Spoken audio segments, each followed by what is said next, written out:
Hello everyone, welcome to the High Desert Treasure Hunters, and I have a special video, the step 1 of tumbling your material, especially those rocks that you find in the field. And hopefully you all found some outside and excited to clean them up and get them started to polish. But I want to show you the first step.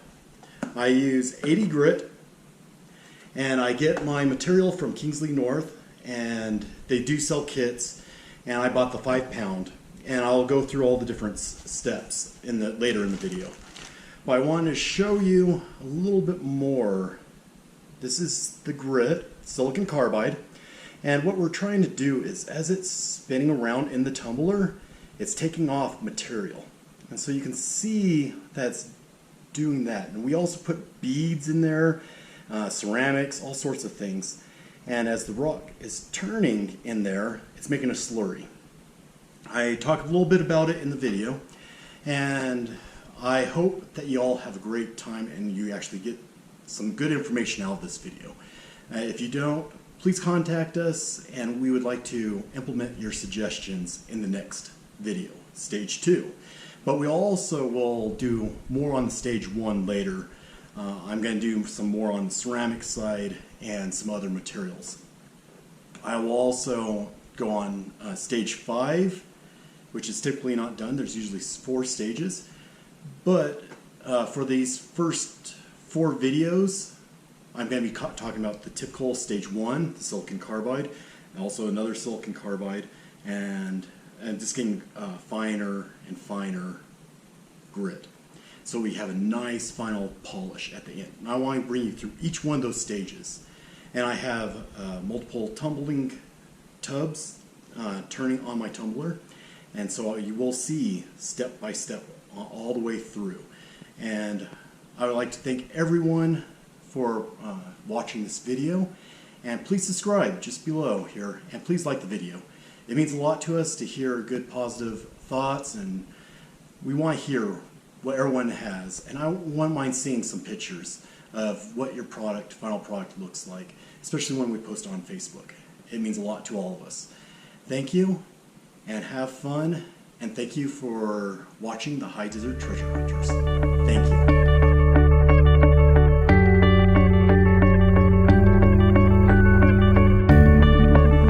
Hello everyone.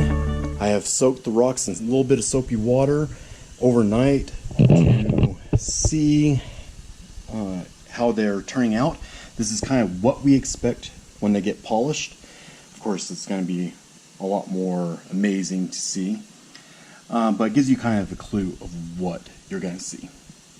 You can see that there was a lot of dirt on the rocks, and that's expected, and this is just to remove any excess. However, when I started washing them, I got the Fluorite to fluoresce. I'm going to show you that really quick. Some of the bigger pieces I broke down a little bit, and let's see how the Fluorite light.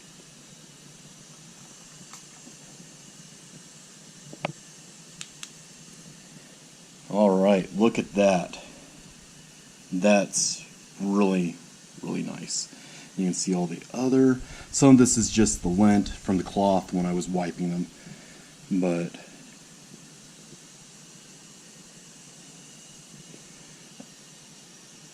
and never look into this UV light. You should wear some type of safety glasses. UVA is what's being emitted, and just some type of like a plastic will do, and it will shield most of it. Alright, stay tuned. Now I want to show you what each of the specimens look like that I picked from my bucket. And I've weighed out each one so we can trace how each cycle or stage has removed the material and at what rate. The first stage or step is probably the most crucial, because we want to get rid of all the sharp edges. Any of these types of burrs right here, any of these right here, we want to smooth all those out. And I picked about the same weight for each one. The Fluorite is probably the heaviest, but overall I tried picking the same size and trying to see how everything's going to change. So I purposely picked 2 of each so we have kind of a see how it changes over time. But at the very final stage, there's also like a stage 5, which we can actually look at a little bit closer, and I'll talk about that at that point. But the main 4 cycles we will discuss within these videos this next month. So right now I have the black light. I want to see how they change, how they fluoresce. As I saw in the water, it was a little bit more.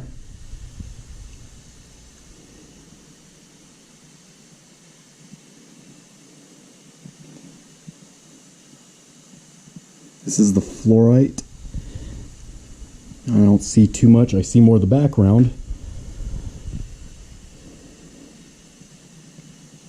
But I just wanted to show you how it changes once I pull it out of the water. Alright everyone, I have my canister here, tablespoon, and my grit. I like putting my grit in these small little containers just so I can control a little bit better. Typically they come in like big bags like this, and it gets a little more complicated when I do that. I tend to spill it a little more, but that's just how it is. So I prefer these smaller ones. Let's look at the grit really quick. This is just step 1, silicon carbide 80. And I've mentioned that in the beginning, but you can see how it looks. So that's silicon carbide, 80 grit. Here's some plastic beads that I like to use, and these haven't been used, so I usually keep some on hand just in case I need it. But I do recycle my beads. So here's the ones I've recycled. So typically what I do is first add a little beads on the bottom. And not much, maybe like half centimeter to a centimeter on the bottom, so almost a half an inch. But I want to show you what it looks like so you can kind of see. And you don't need much there. Then what I do is start adding the material. So all the different minerals, let's put them in, and when it gets about a good layer, I added a few more beads.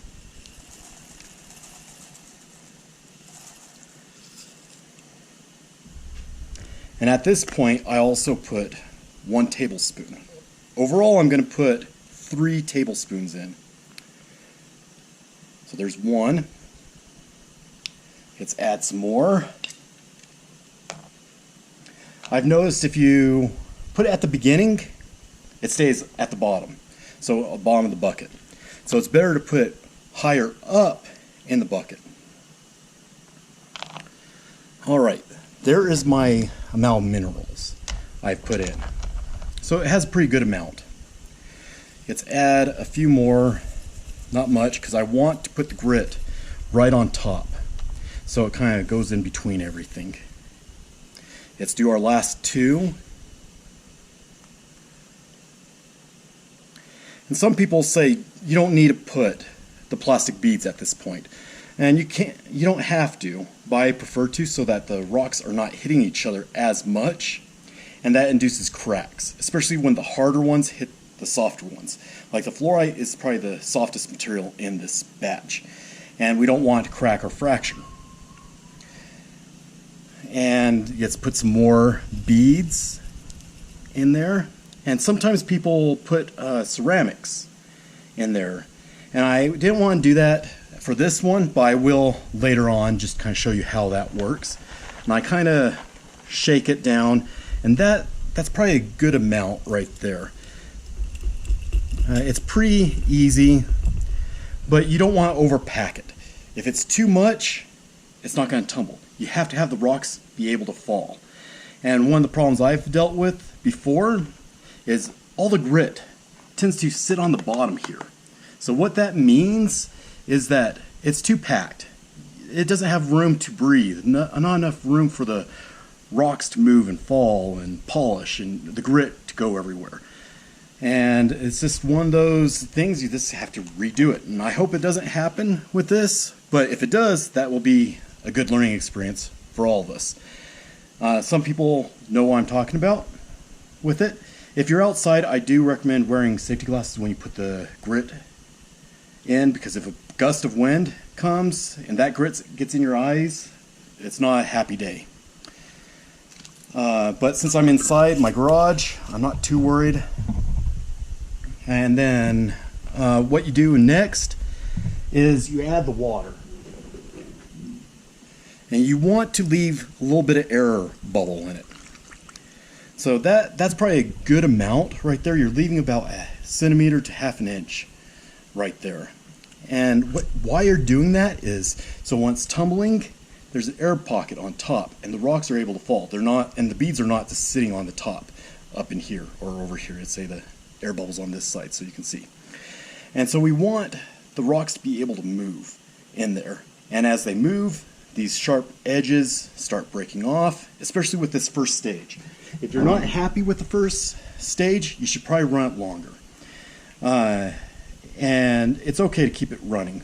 But if you don't do it at the beginning, it may not correct itself later on, especially if you're in the polish.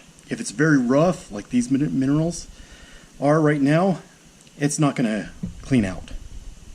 So you want to get all those edges kind of buffed off, chipped off, and starting to get the rounding process.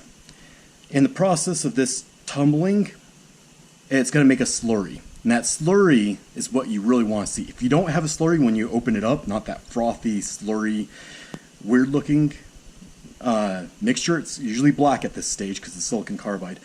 But that tells you that you didn't pack it correctly, and you should probably take out material and start it over again. But I always dump it out to see what happens. Some of the softer materials will continue to work even if the harder materials don't. So out of all the materials in this, the fluorite should be very smooth. Then all the other harder materials, the hardest ones, will not. I have weighed each one of these rocks, and I'll show the pictures at the end so you can see. And let's see what happens. Now you start putting it all together. As you can see, there's a little gap of air, and that's what we want. Make sure it's pinched. And make sure you don't get any grit in this lip right here. If you get grit in that lip, you'll have a leak. So, or any beads or any material in there. Water's okay. And I typically squeeze it a little bit to see how it fits. And I'm looking around the edge here, making sure it's fine. I like to label mine because I have 2 Lortones and I put 4 of them together, and I'll show you when we get to that phase. Now you put the washer, the nut, and then this is tightening the lid down and compressing the sides a little bit.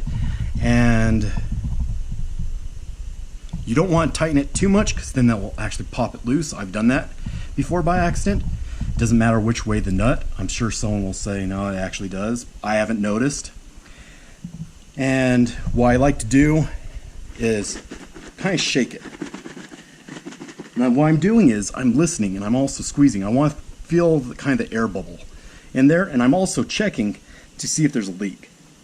So when I'm doing this, shake it and kind of set it on its side, and I usually keep it on its side for a little while, usually when I'm cleaning up everything, and come back and see if there's any water on the side here. If there's water, that means I have a leak. I need to go fix it. And that's stage 1, step 1. And I'll show you in just a minute me putting it on my Lortones and I'll be putting other rocks on it too. Some of my personal collection, which I know some of them what they are, and some of them I just pick up because they're nice. And like I said in the first video, some of them are kids given, and so I throw them in and see what happens. And if you have any questions, comments, please post them and I'll try to address them as quickly as possible. And all this material I got from Kingsley North, and I feel like they're quality material. They have very good quality material, and the service is outstanding. I've asked them several questions and they work really well with me, and they're able to answer, and if they don't, they always try to find out and get back to me, which I really appreciate. Alright, let's go to the next stage. Alright, now I'm at my tumbler. As you can see, I have a setup of 2, and I usually try to do 4 so I can keep it going in the cycle. So here's stage 1. This is a 3-pound canister, and all I do is just set it on and plug it in, and I'm good to go. So I'm going to plug it in.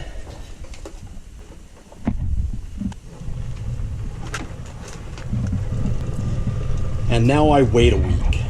And so I just let it go. Every once in a while I'll come in to make sure it's not leaking anywhere.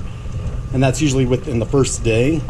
And also at the end of the first day, you sometimes want to take off the lid here and burp it, because sometimes there's excess gas and you don't want that gas buildup. If you have any questions, please ask them in the comments section and we'll try to address them, or other people will address them. And please subscribe to our channel. Thank you much, and everyone have a happy tumbling time. Thank you.